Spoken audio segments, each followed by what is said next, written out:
welcome back. You're still watching The Breakfast Show, and now we're going to move with our second segment, and it's rather a very interesting one because nowadays it's very important for you to know how can you make this perfect balance and relationship with all people you're working with. But what's more important is how can you maintain a perfect relationship, friendship relationship with your boss without ruining that friendship, especially when it comes for you criticizing him on professional basis. Now, recently, the Wall Street Journal published some ideas regarding the method which one should use in criticizing his boss without ruining the relationship between both of them.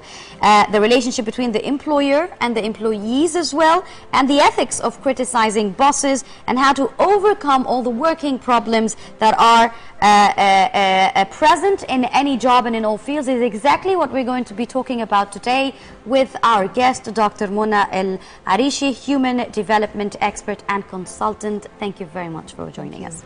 Good morning, Dr. Arishi. First of all, people say that communication is magic. So we need you to tell us, why is it called so, and what is the secret behind this magic, and how can we benefit from that? Communication is a key aspect and skill that all of us need to have.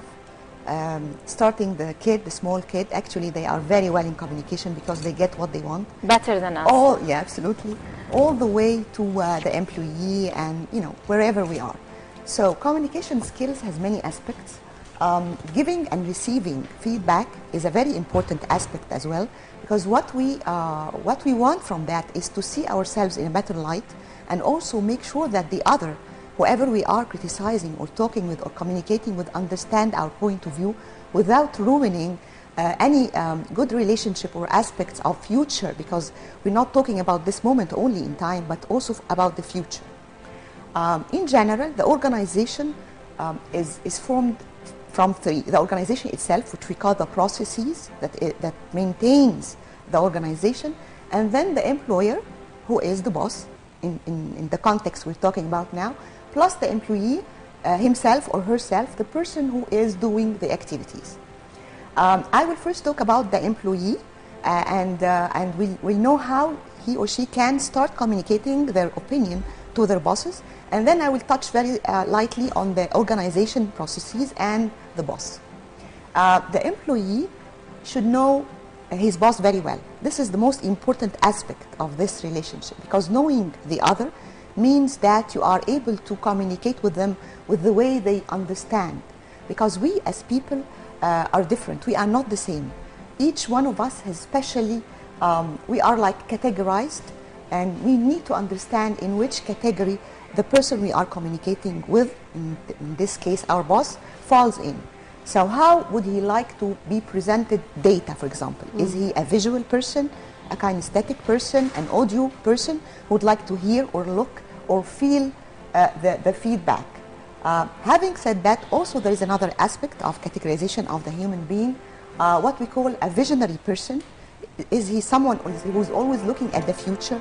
He doesn't really have that importance on details, or he is like an executioner who likes to have things done better now, organizational and execution skills more, or maybe he is like a personal, like a feeler. He needs to have the aspect of emotional, mostly, focused on. The last aspect, which is very important, is the analytical side. So being in which quadrant is very important. The employee has to understand the 4 quadrants and understand where the employer himself looks in which quadrant. Yes. Now, Doctor, while people are categorized, as you said, and there are different aspects that an employer should take into consideration when dealing with his boss, what can you tell us about the criteria of objective criticism? Okay. So now, then what we want to say is, like, when we know where we are, in which quadrant, yes, then I would use the proper criteria to criticize the boss. Exactly. So where we are now is, first of all, we know where is the boss, and then where am I? Because it's a two-way communication. So knowing the other gives me the important idea of where I should be myself, and then what should I do. For example, if the person is a visionary and he is a visual person, then I would present my criticism in the future tense always and make sure it is given in a sort of presentation, something that he can see. And when I use my feedback, I would use things like, words, keywords, like you see. If you visualize that, those key words would link to the employer and make him understand the message better. So we're now like setting the stage for our feedback to be given, and so on and so forth. So we understand where we are, we know how to give the feedback, and then we start really formalizing the feedback itself. Formalizing the feedback means that we have to have a proper setup. We have to be sure that where we are, where we're giving this feedback is not exposing the other. So we don't present feedback in public in general, even if we're praising. When we present feedback, we have to make sure that this is focused on the organizational interest. It's not about you only. It's about the interest of where you are working. And you do not talk about the others. You are now in a session that you are giving feedback to your boss, so it's between you and him. We don't talk about other employees or, for example, other bosses. Now we are in a very objective setup. We know what we are talking about, and then we start giving the feedback itself. Giving feedback means that you are going into the space of the other. So we're now like moving into the sphere of the other, because there is this personal sphere where going into it would be like abrasing a little bit. So we have to make sure that we are using proper language. I suggest I present myself in this way. Do not use a language that is abrasive, that does not affect the ego and the personal feeling of the other. So now we talk about how to give it. We sit in a good setup, and then we start presenting the idea itself, first of all, and where we are about the idea, and then give the feedback. Having said that, I would say that presenting the feedback say we are in a setup that the boss is visual and futuristic and visionary, so we present it in some sort of visionary, like a presentation, like a PPT, like a presentation PowerPoint, for example, and we give it to him, the idea to him, what we want to say in a PowerPoint presentation. And then we ask his feedback about our feedback. So you present and you wait for feedback, making sure that whatever you have said, being objective, of course, is understood. So we need always to clarify. Did you understand that this is what I'm saying? And you wait for feedback and make sure that the message has been really received properly. Because in communication skills, of course, there is a message, there is the recipient and the sender. And at any point of those three, garbled messages can happen. So make sure that this is a clear communication. Give feedback, make sure that this feedback is received correctly. Right, Dr. Araishi, I'm trying to listen carefully, and what we're trying now is to bring on all the cases to the viewers so that nobody could come to us next week and tell us that he got fired, because there are some cases that could be come like that. People who, what in the case, for example, with a boss who doesn't possess the culture of criticism, and there is a dead end. What happens then? Again, we are not talking about criticism. This is feedback. Criticism means you are using language that could be really misunderstood. So what we are saying is we are objective about it. Let's have like a case. There is a decision that has been made, and this decision from the employee's point of view is not the most of benefit to the organization. So now we're not talking about the person who gave this decision. We're talking about the impact of this decision on the organization. We're trying to exclude the personal aspect of who made this decision. You see?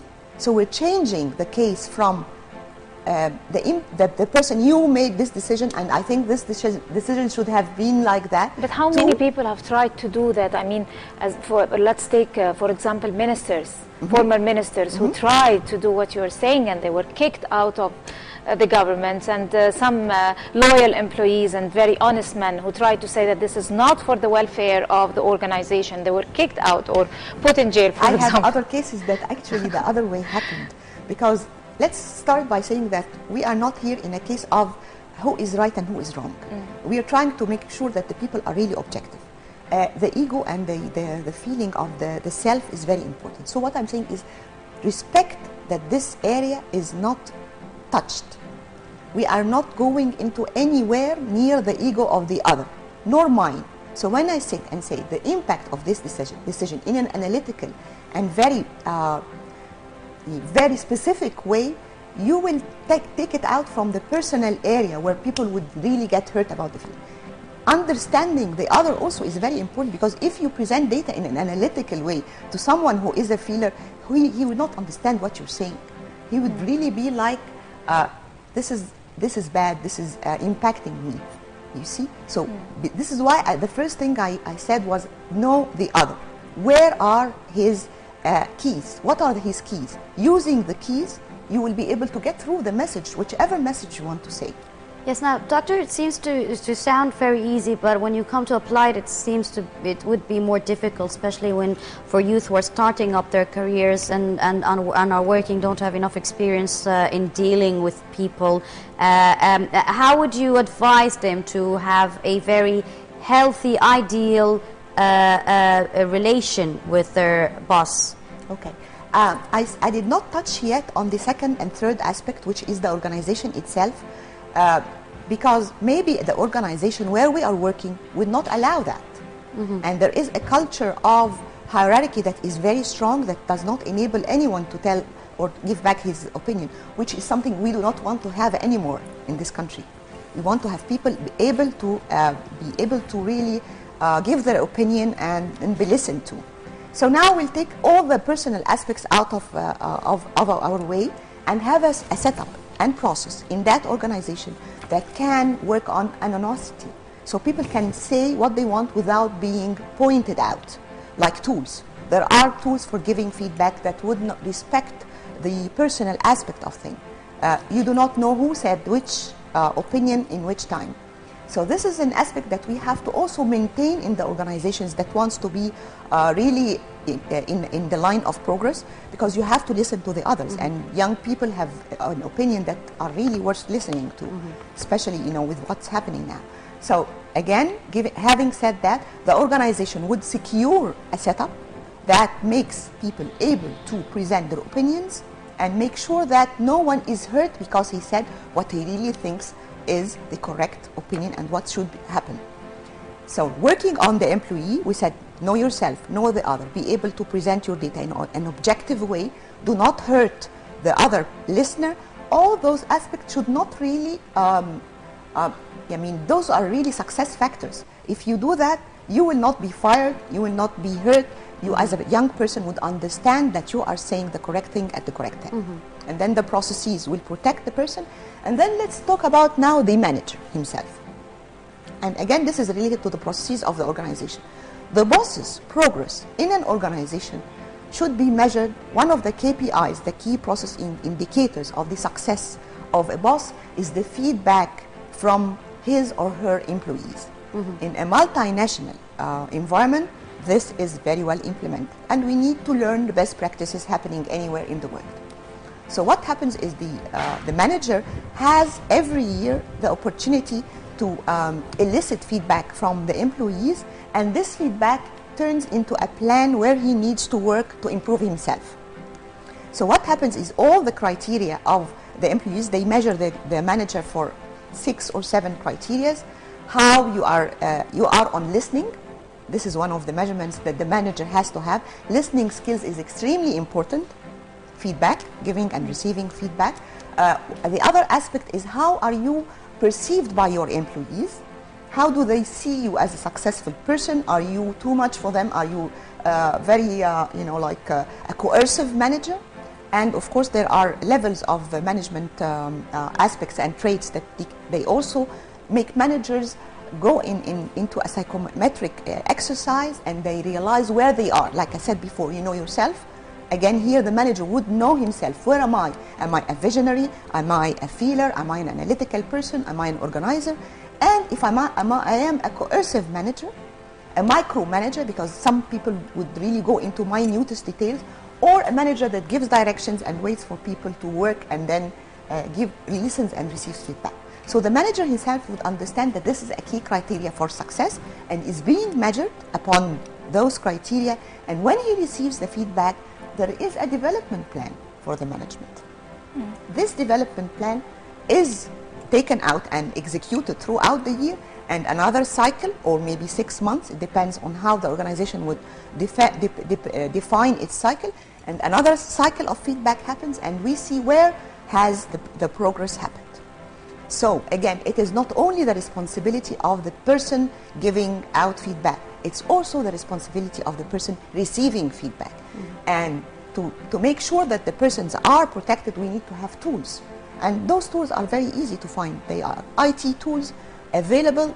People can give their feedback, again, objectively. And by the way, there are analyses that when appointing, because at the end all the data is analyzed in a sort of way that nobody knows who is saying what, and it makes some sort of curve that this employee is in which area. Is he really, employer, I mean the boss, is in which area? Is he in a listening or non-listening?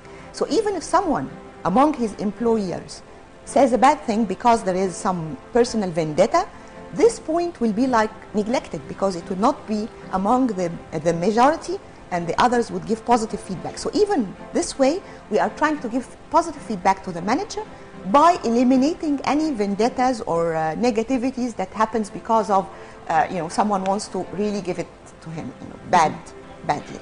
Right, I guess that's very helpful note. We're going to end it here with Dr. Mona Larishi, Human Resources Expert. Thank you very much for coming. Thank you very much for joining us on The Breakfast Show, and thank you, of course, for the very important healthy tips. Thank you. Okay, this brings us to the end of our Breakfast Show episode for this morning. I'm Yasmin Bakir. I was joining you also. It was lovely working with Tina Hussein. Thank you very much, Tina. Yeah, Yasmin, thank you very much. And I guess this is where we ended, and until we see you again tomorrow with another new crew, that's a goodbye.